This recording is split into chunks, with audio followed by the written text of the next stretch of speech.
use pencil so you can make a mistake. So over here, I'm looking at the fact that the CaNO3, oh, maybe we can say them out because you should be able to. So silver nitrate plus calcium chloride react to form silver chloride and calcium nitrate. What else do you know about this? You know that precipitate was formed as well in this double, because this is a reaction from your reaction lab.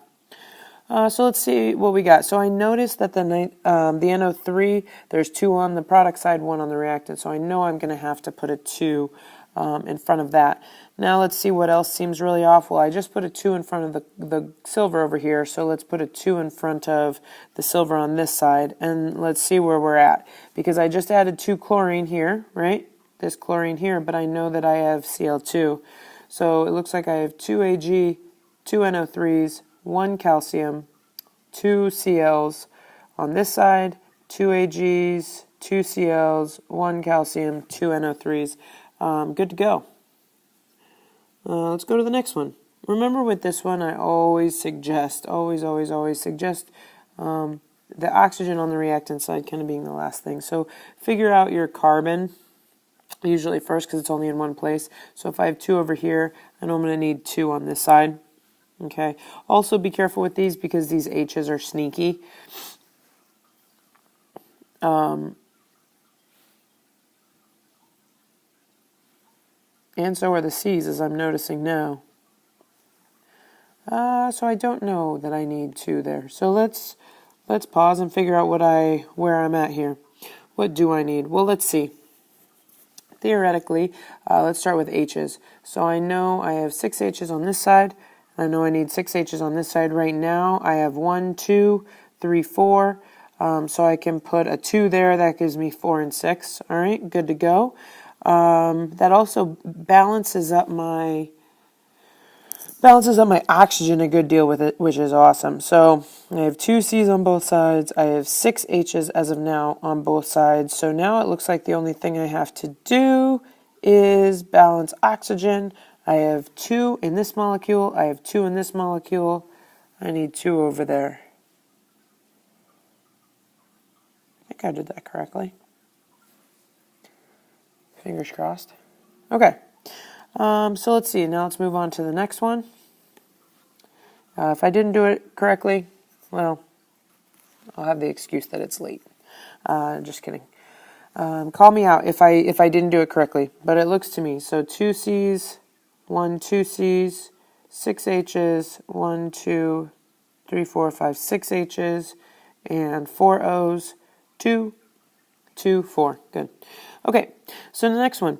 Hydrochloric acid, HCl, reacts with barium hydroxide to form barium chloride and water. So again, start with the things that are easy. So the things that are easy to me is this chlorine shouts out. So I can go ahead and add, sorry, I'm going to get rid of some of this mess up here. I'm going to go ahead and add the 2 on the side of the HCl. Barium seems to match up, so now it's playing the hydrogen and oxygen game. So I have, let's see, 2 hydrogens over here, plus 2 hydrogens over here. That's a total of 4, which means I know I'm going to need a 2 here.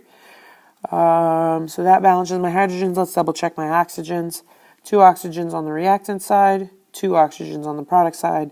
Good to go. What color should I use? Brown. It's not a great color. Okay, so next one, sodium. Pure sodium reacts with water to form sodium hydroxide and hydrogen gas. So let's see what I need to start with. So one thing that's really clear is that I have an odd number of hydrogens on the product side and an even number and multiples of an even number on the reactant side. So the first thing that I always do in this case is I get that hydrogen even. So now I have 4 hydrogens on the product side, which is always a really important start. And then I can go ahead and equate those hydrogens on the reactant side. So now I have 4 hydrogens on each side. I have 2 oxygens on each side. I need 2 sodiums on this side. And I need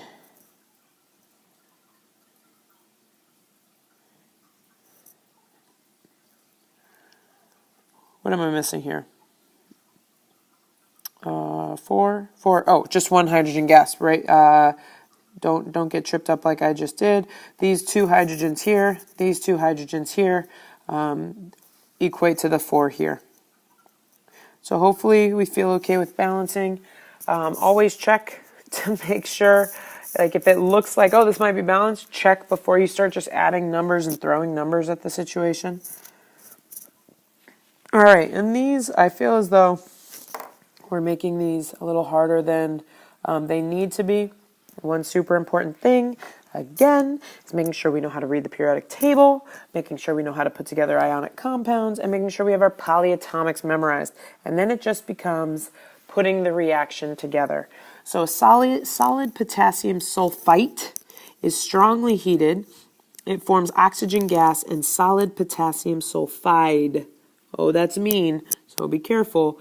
Includes states of matter in parentheses. So when solid potassium sulfite is strongly heated, it forms oxygen gas and solid potassium sulfite. So what do we know? We know that potassium sulfite, K2, potassium, actually, I don't know that we know the K2 yet.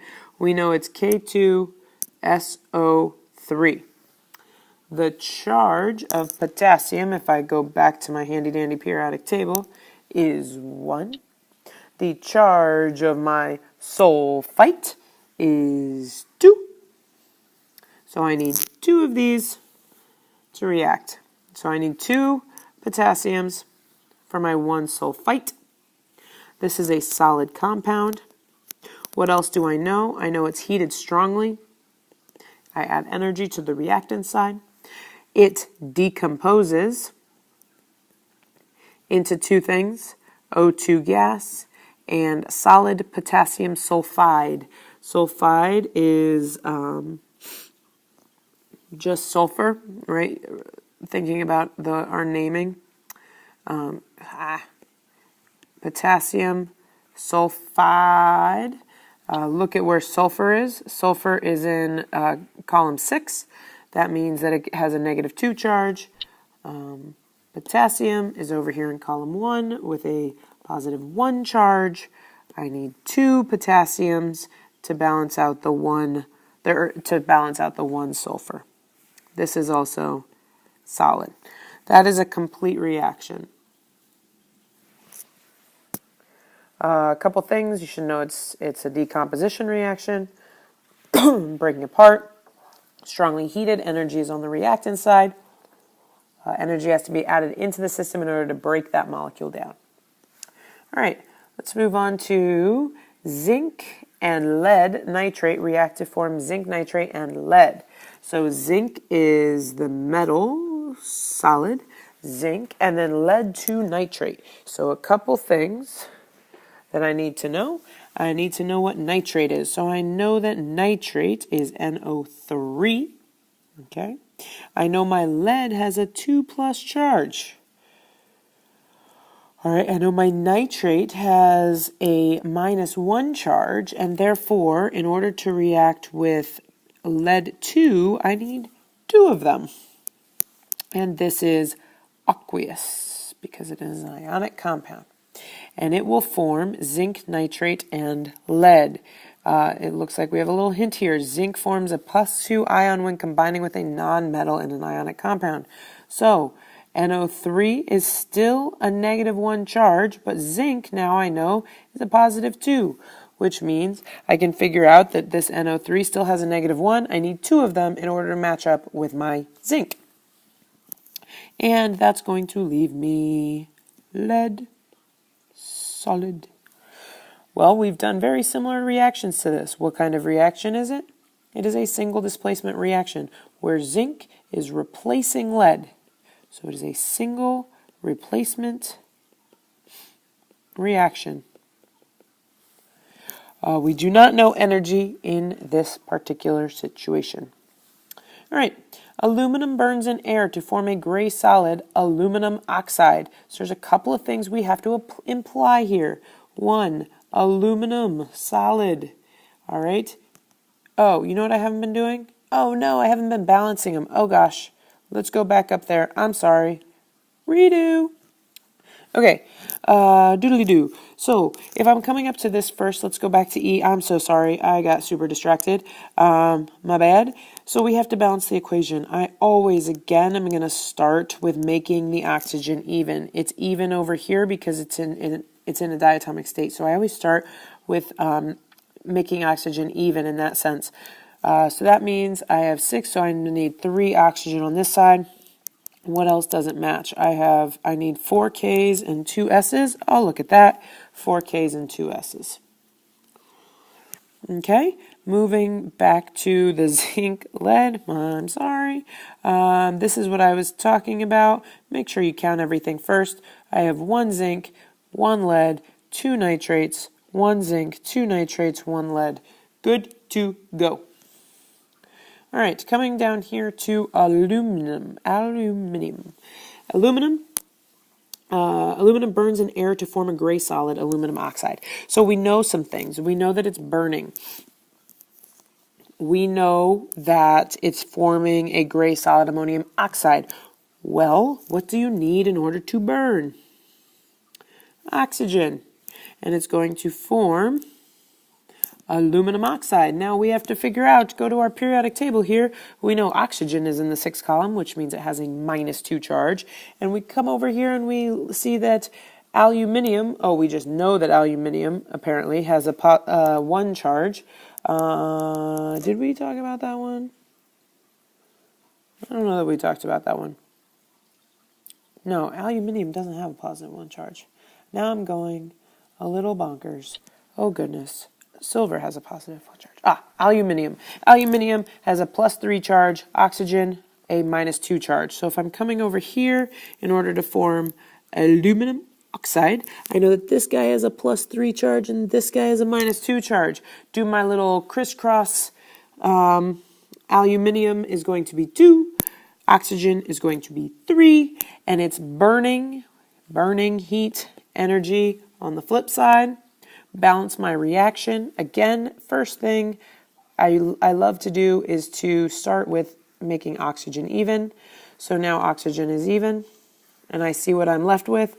I need 4 aluminiums. There we go.